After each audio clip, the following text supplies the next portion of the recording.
All right, welcome back to a continuation from last night's video.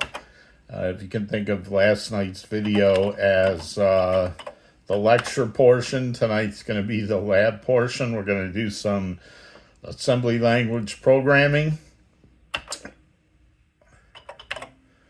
And like I said before, I want to do assembly programs for this tutorial series that are Atari stuff, not like adding two numbers together or so forth. And last time it was the whole little world demo, but it was kind of Atari because we're writing right to screen memory. Tonight's actually the second attempt at doing this video. I started it last night, but I was like, oh, this is going to be another hour-long video, which I didn't want, and I just did not like how it was going. So I decided I'm just going to start all over again tonight and see if it comes out any better. And if you're watching this, then I guess it did. So one thing I want to mention up front is that I've been programming Atari for over 40 years, and I've been a professional programmer for over 35 years. That's how I pay my mortgage and put food on the table to this day. And man, I just still love programming. Now, when it comes to the Atari, I consider myself very well versed in action and Atari logo. And when it comes to like the programs, what the program structure of an action program or Atari logo program should look like, or what I think a style guide is for action, I have thoughts. And if you watch the action series, you probably heard those thoughts quite a bit. But I'll admit that I am not super versed in assembly language programming. It's not that I can't do it, it's just that most of my assembly programming has always been to support basically my action programming. And what that means for this series, as you'll see, like starting tonight when we start expanding these programs, is I don't really feel like I have a style yet for Atari assembly programming, and I certainly don't have a great feel on program structure yet. So we're going to kind of be learning that together as we go, so bear with me. But all right, so what I wanted to do was, one of the first things I did in the action series was write code to read from Atari Joystick. And I figured let's just start there with assembly as well, because it's going to be fairly easy to do. The thing that came up in both the action and what will come up tonight is writing the software to actually read the joystick port is not so hard, except I need some way to prove it other than like stepping through DDT with the option key. So I wanted to show something that proves that we're moving the joystick around, and we're going to get started on that tonight. What I did with the action to prove that the joystick routines was working is I just printed on the screen. As you pushed in a direction, it would print you're pushing right, you're pushing left, you're pushing up, you're pushing down, stick center, etc. So I'd like to do the same thing here, and it turns out that if I want to print to the screen, hey, I already had something that prints to the screen in our Hello World demo here. Now this is very specific, right? It like only prints this very specific string, and it has to be 12 characters or 0 through 11, so it has to be 12 characters long. But the basis is there to take it and make it into something more generic, which is what we're going to start to do tonight. So the first thing we're going to do is we're going to turn this, which was a whole main program, into the start of our first subroutine. or our first, bit of program code. A lot of programming in Atari assembly language is writing a bunch of little small routines and then hooking them together to make some big thing that works. So if I'm going to make this a subroutine, first let me renumber this like I was doing in last night's video, because while I don't have a big feel for structure for an Atari assembly program yet, my feeling is I want my main code at the top in the front of the program, and I want all the subroutines and the supporting routines towards the bottom, which is actually the exact opposite of how Action does it. Action's main routine is always the last one in your program, the one at the very bottom.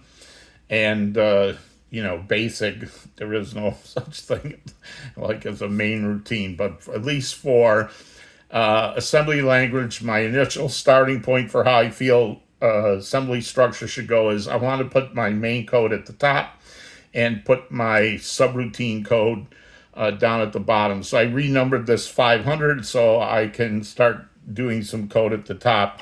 So we're going to steal some of this code here for the top portion. So we're going to change this to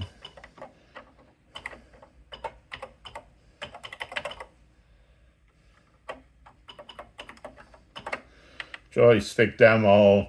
I'm fine leaving this to start at memory location 5000. And what I'm going to do here is, because I am going to start messing around with this code, I'm going to comment this out for now so that it will not assemble to memory yet, just in case I make some mistakes along the way, which I might.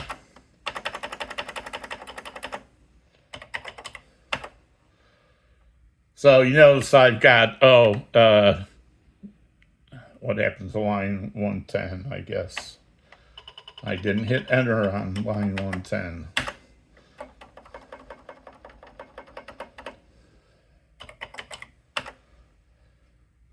Right, and we'll use the command I told you about to delete lines 500 through 520, which is the ones we copied. So now I have my Joystick demo program, which is going to start at memory location 5000. And I've got plenty of room between 120 and 530 to write my main code as it comes up. So let's start talking about how to change this into sort of a subroutine. So for one thing, somewhere up here,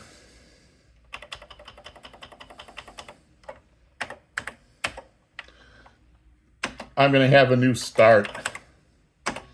And I don't know what that code is going to be yet, but we'll just put that there so I know where start is. So this is going to be my subroutine.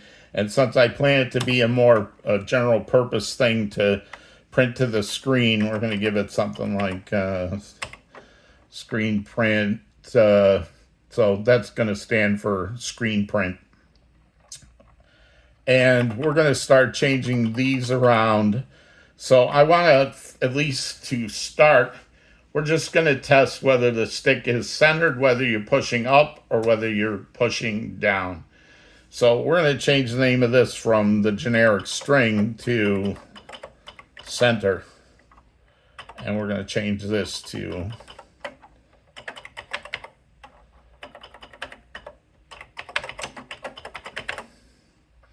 and notice this is still 12 characters, 0 to 11. So 1, 2, 3, 4, 5, 6, 7, 8, 9, 10, 11, 12. But the computer will label this 0 to 11. And then we're going to stick in there 541. We'll put in up.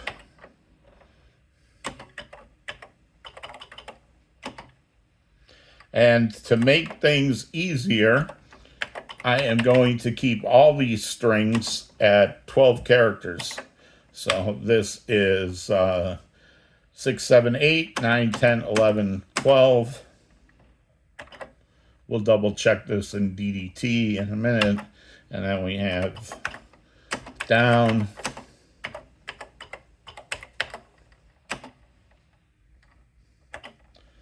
One, 2, 3, 4, 5, 6, 7, 8, 9, 10, 11, 12.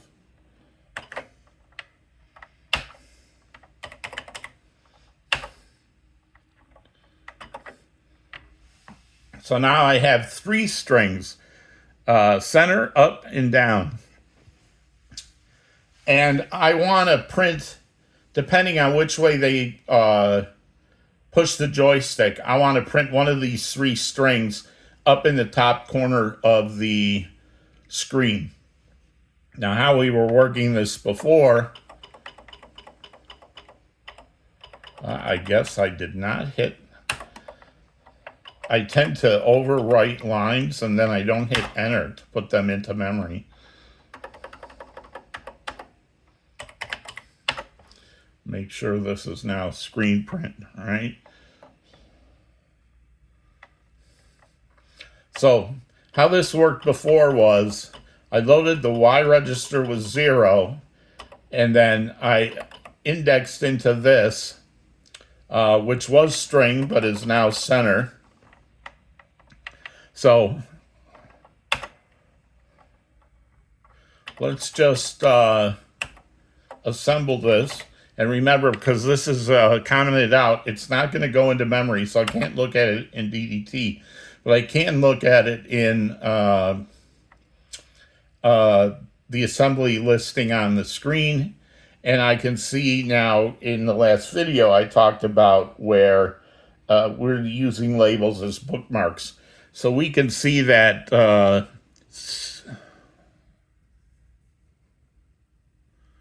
center starts at 5,000 for now, and up starts at 5,000 C. C is 12, and then so this is this string is 0 to 11. This one starts at 12.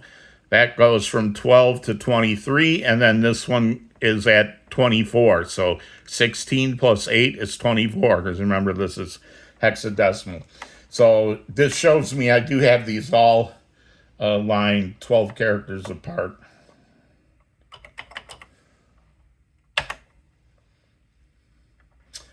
So we're going to load, originally we load the Y register, so we can do this at first. So for now we'll just jump to screen print. All right, so all we did was we took what was our start program, we moved the start up here, and then we have some data for this. And I hit enter to make sure that's in there. And we're going to assemble this.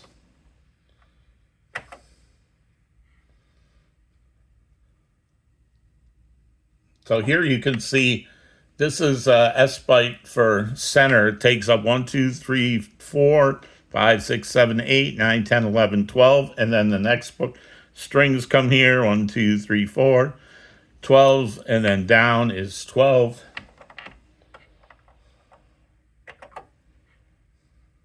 And again, our labels will show us. See, center now has moved because the start actually has some code associated with that jump to screen print. So now there's 3 bytes of code. So right here, this is the jump command for C, and here's an address, 5027. So if you remember from last night, this is called absolute addressing, where I just say, you want to jump somewhere, jump to this location, screen print. And remember, this is like a bookmark, and you see that screen print is at 5027, so that jump is going to go to there. Now, we got good compiles, and this code looks okay to me right now. So I'm going to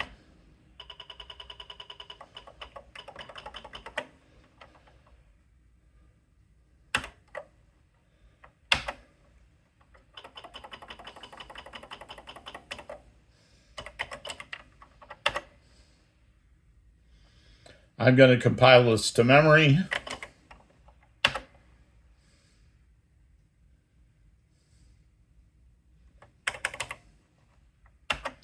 We're going to go to DDT. We're going to go to 5000, not 5000C, because remember the start of our program now is at 5000, where we have that jump to 5027. The stuff that comes right after the jump, this is our code. And remember, I can switch to that using W. So this is stick center, stick up, stick down in screen bytes. So this says jump to 5027. If I hit the option key, it jumps to 5027. Then it will load the accumulator with Y. Right now, this is saying go to that memory location for center, which is 5003, indexed by Y, which is 0. And it's going to grab the S and stick center string and store it up in the left corner of the screen. You see it right here. That's the S from stick center. Then we're going to compare Y to the value of 11. If it's equal, it's going to jump down 4 memory spaces from here. 1, 2, starting with 0, 0, 1, 2, 3, 4, jump down to here. But it does not, Y does not equal 11, so it's going to increment Y. It's going to go from 0 to 1, and then jump to 5029, which is our loop, and go through it again. If I just step through this one more time, and then go back out here, you can see that's the T in stick center. So let's go back to DDT. Let's quit.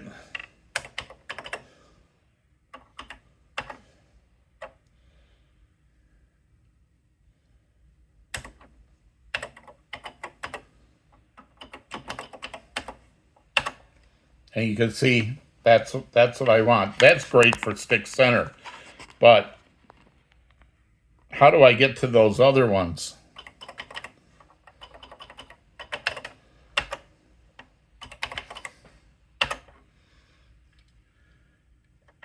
If I wanted to print stick up, this is all one big block, even though I have it as 3 S bytes. This is really one big block of data that starts at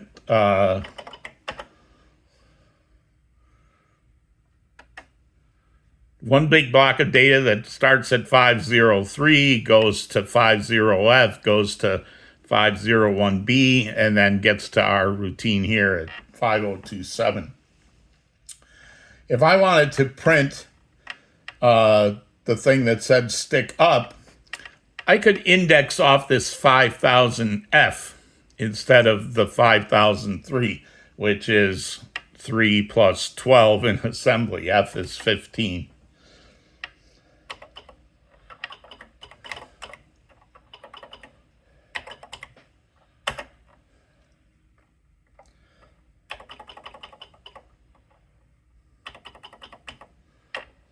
So we're going to change this to look a little different. But here's a problem we have. If I can't change Y to 12 to get the stick up, because then it would start printing to the screen starting at memory location 12, which is what I don't want. And this would never be equal because it's starting at 12, which is past 11. So I want to get into these bytes using an index off of center, but I can't use the Y register here. However, I can use the other register that we have for indexing, which is the X register. So what I'm going to do here at the start of the program is I'm going to load the X register.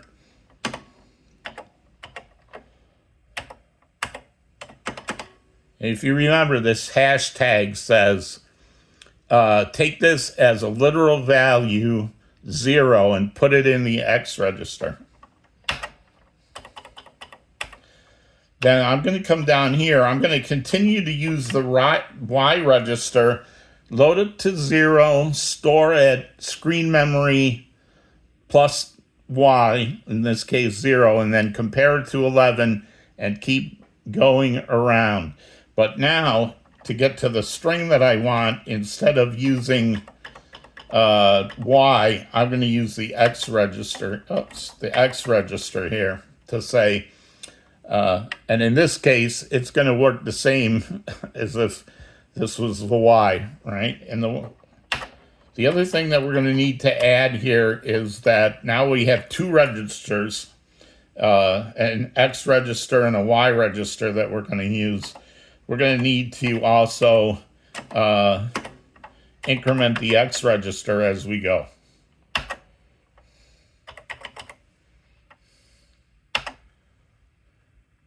And the last thing we need to do is put our jump back in.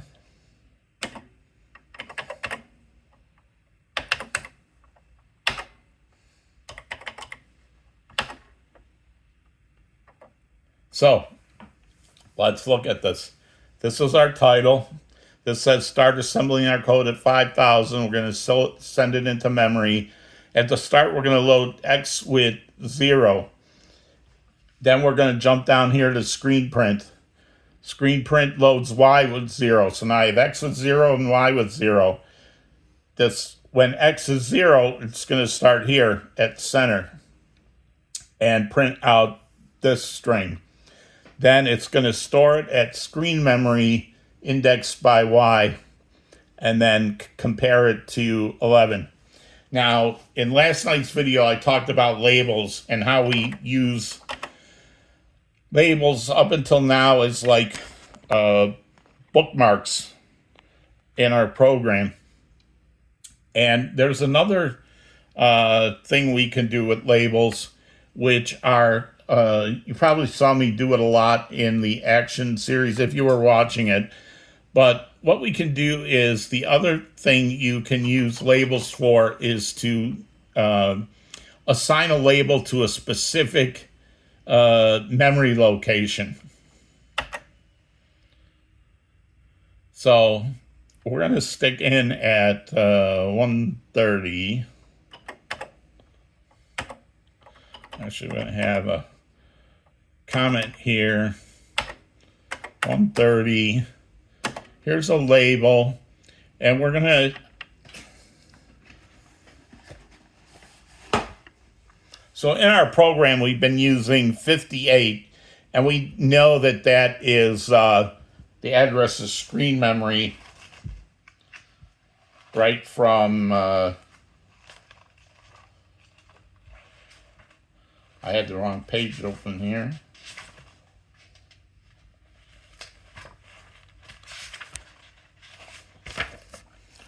All right, here is screen memory. So 58, 59, and 88, 89. But you know that Atari has mnemonic names for all these memory locations. So SAVMSC is used almost universally in Atari to represent the address of screen memory.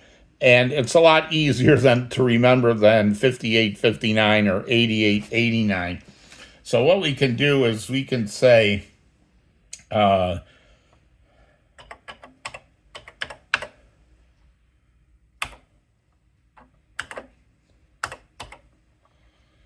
we can just say that save MSC, which is what it's called in, the Atari, mapping the Atari book, is location 58.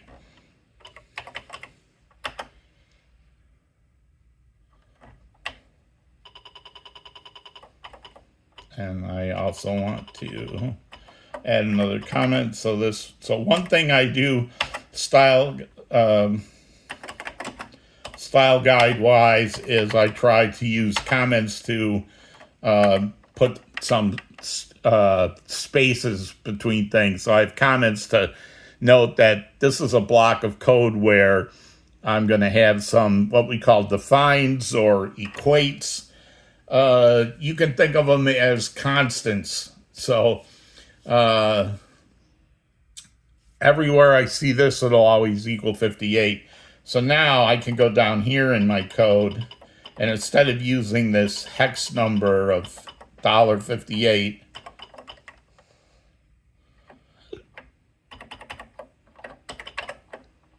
I can do this. So now it makes a little more sense. Load from an index into this data and then store it at screen memory. And this is easier to equate the screen memory than the numbers. Trust me. It may not seem like now, but eventually you'll know this is always screen memory. And let's see, that should assemble. So now, if you look, there's a little difference here. All these other labels are memory addresses of where they are in our program. So screen print starts at 5029 and up starts at 50711, which is 17 hex.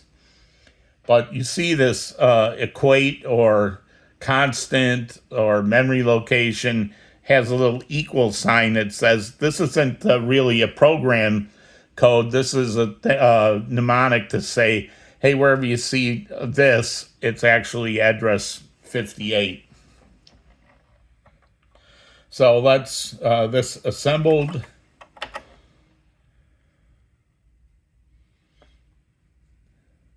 And we see, remember our program starts at 0. So let's go to DDT.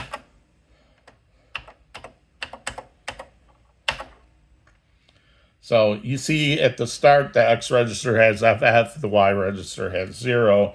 We're going to step through this. So the first thing we're going to do is we're going to load the X register with 0. You see it has a 0 now. We're going to jump down to our screen print routine at 5029. We're going to load the Y register with 0. We're going to index into that center at X, which is 0, to get the S in stick center.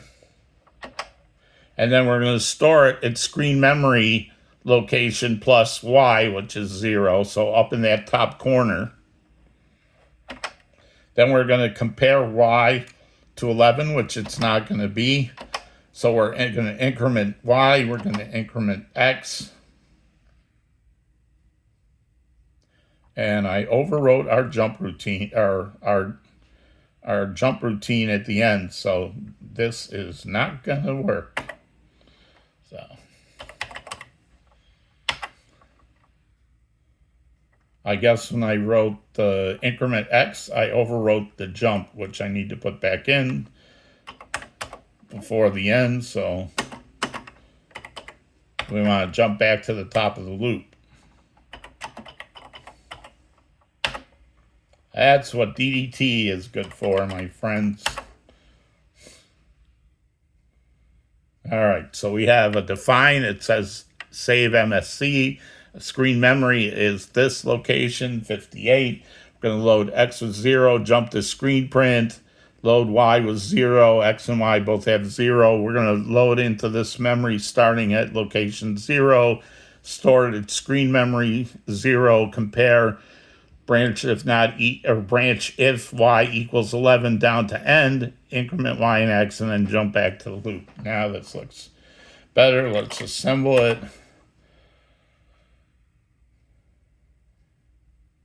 Go back to DDT.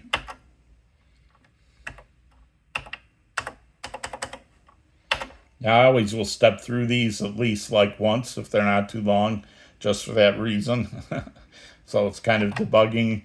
Jump to the screen print, load Y, get the first character in the string, stored at screen memory, compare Y to 11. If it's equal, I'm going to branch to 539. Otherwise, I'm going to increment Y, so it turns to 1. Increment X, that turns to 1.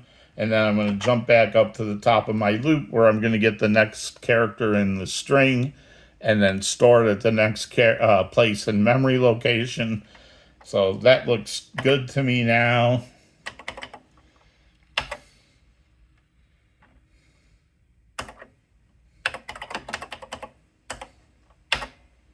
So stick center. Okay, well, that's what it was doing before. But if I come up here and I change the X register to load from location 12,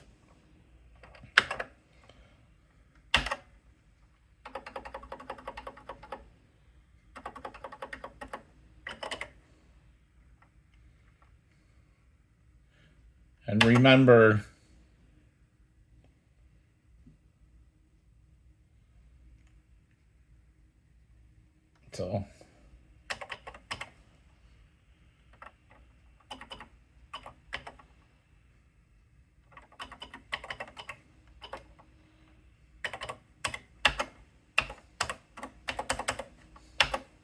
so now I'm going to load the X register with 12, not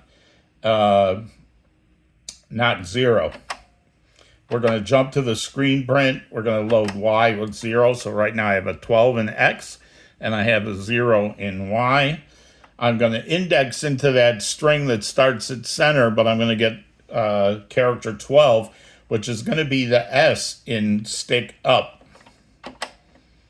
Stored at screen memory location plus 0. Compare Y. Branch if Y is equal to 11. It's not. And then increment X and Y. Y will go to 1, and X will go from 12 to 13. And I jump back here. And if I come out here, you can see it's starting to write stick up, but rather than go the whole way, we'll just come out here to DOS and show it.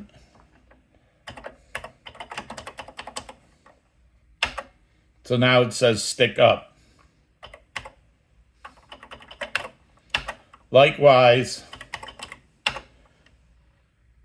since this is 0 to 11, this starts at 12.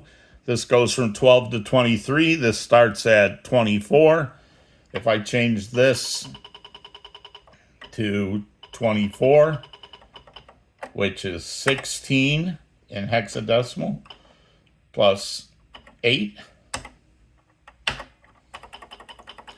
And remember, if you want to know, you can just say, hey, print $18 will tell you it's 24. If I say print 24,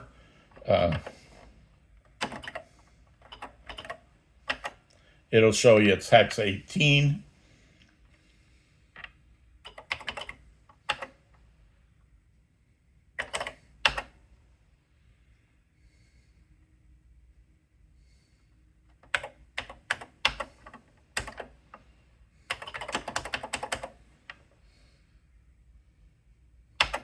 And now I have stick down.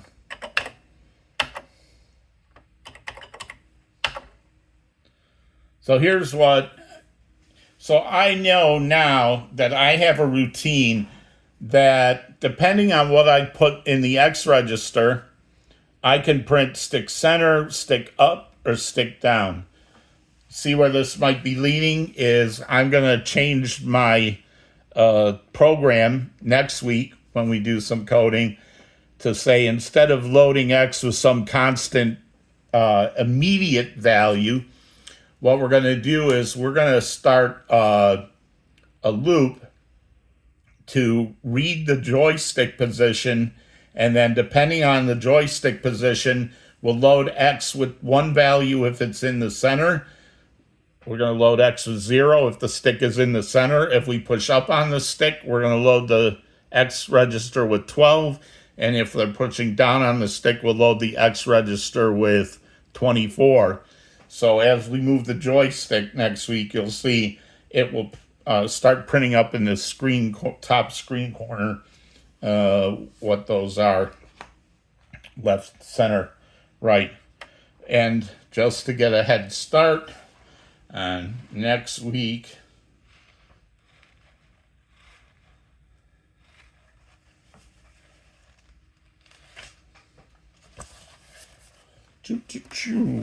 So next week we're going to start reading stick 0 location, which is at hex 278 decimal 632. So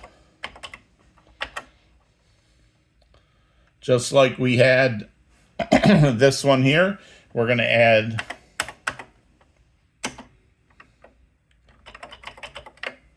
this is for next week.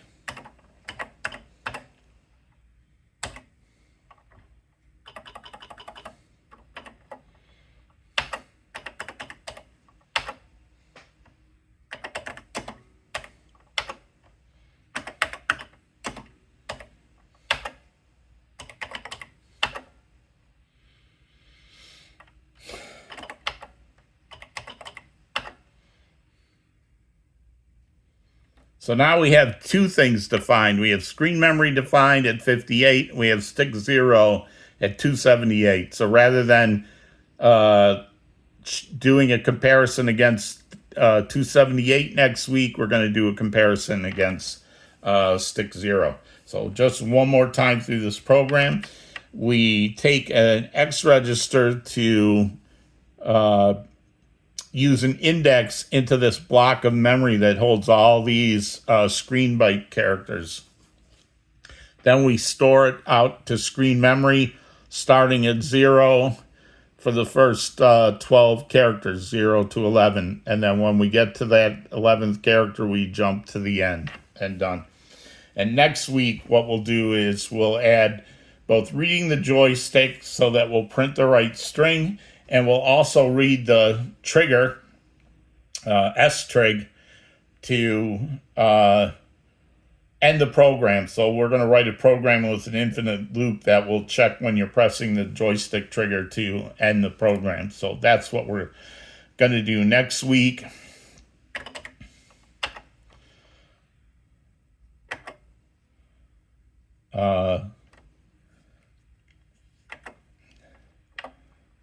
So you can see already how complicated assembly can be even when you're doing pretty simple things. So now I have this new define here, right? That says stick 0 is always going to be 278. We haven't actually used it, but you won't get any complaints about unused variables in assembly. Okay, so this is the start of our joystick reading program. If you have any questions on what I was doing here, please let me know. I'm going to start uploading the sample code to GitHub. I don't have it on there yet for Mac65. I did create the repo, the Mac65 repo, but I haven't loaded anything yet. I mean, the first two the assembly code from the first two lessons was kind of trivial, so I didn't think it was worth it yet to add it in there. But I will add those anyway. This one's a little more involved, so I will add the whole listing of this. And one more thing I want to do before I actually save this is I'm going to renumber this starting at 100 by 10 so it looks nice.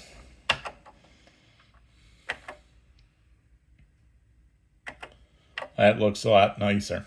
All right, and save.